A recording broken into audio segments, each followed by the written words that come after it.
In today's video, we're going to be looking at the Acer 315 Chromebook. I've had this Chromebook for the last couple years, and I wanted to give you my honest review in the 2024 and hopefully help you decide if this Chromebook is still worth getting. First thing first, let's start with the design.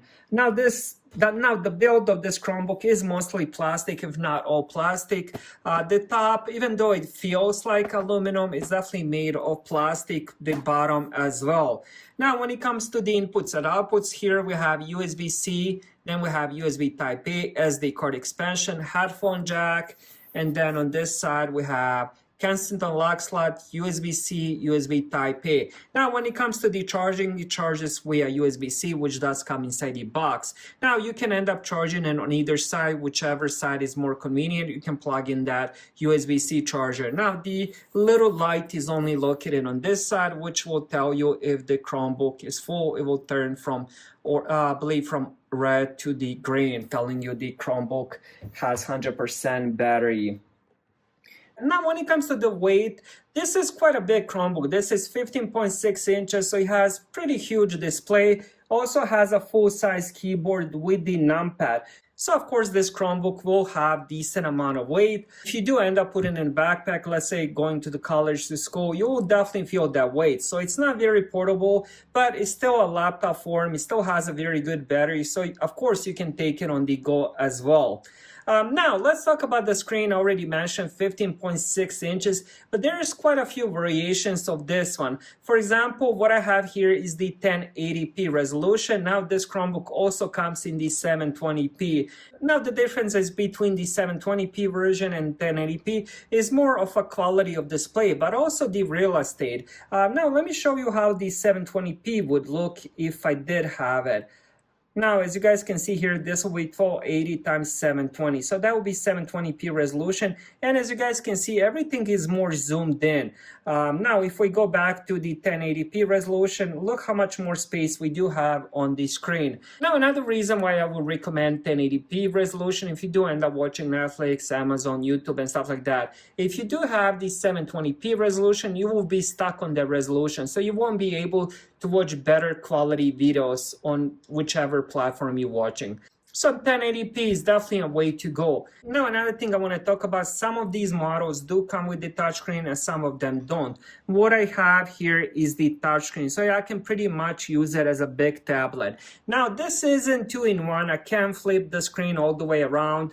So even though it is touchscreen, you can't really use it as a tablet. You can flip it around, put it on the table. So you can only use the touchscreen, of course, in the laptop mode. And it works pretty good, but I found myself not using it as much. Mostly I do end up using it as a regular laptop with the trackpad and the keyboard.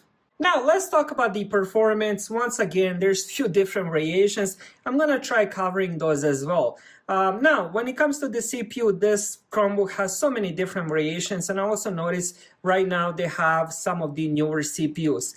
So what I have here is the N4020. There's also N4000 CPU, N4500 CPU. So there's a lot of those Intel CPUs. Now, the differences between those, if the number is larger, it will be a newer, better CPU.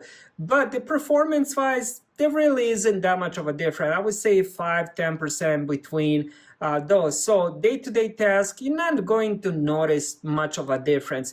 Maybe if you end up playing quite a lot of games, a lot of arcade games, maybe you will notice a little bit of difference. But again, 5, 10, even 15% of the performance increase is not that much. Day-to-day use, you're not going to notice that. When it comes to the RAM, it comes with 4 gigabytes of RAM, and I also noticed some of the versions do come with 8 gigabytes of RAM. Again, make sure you end up reading the description and getting the Chromebook you want. Storage, 32 gigabytes, 64 gigabytes. Now, when it comes to the side, it does have speakers on both sides, and for me at least, the speakers sound really good. I'm gonna play you something on the 100% volume. You guys can be the judge if it does sound pretty good to you as well.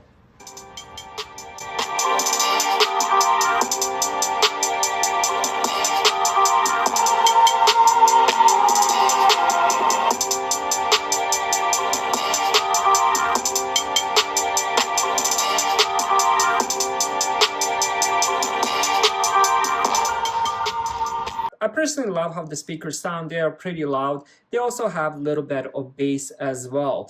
Now, when it comes to the battery life, day-to-day experience, I'm getting between 10 to 12 hours of battery life. Now, that would really depend what I do end up doing. Like, for example, if I'm, watching videos throughout the whole 10 hours, I'm going to be getting a little bit less than that 10 to 12 hours. But if I'm just using it for browsing, email, and stuff like that, I can definitely see increase in battery, 12 hours, so maybe even a little bit more. When it comes to the charging, this Chromebook charges in around 2 hours from 0 to 100.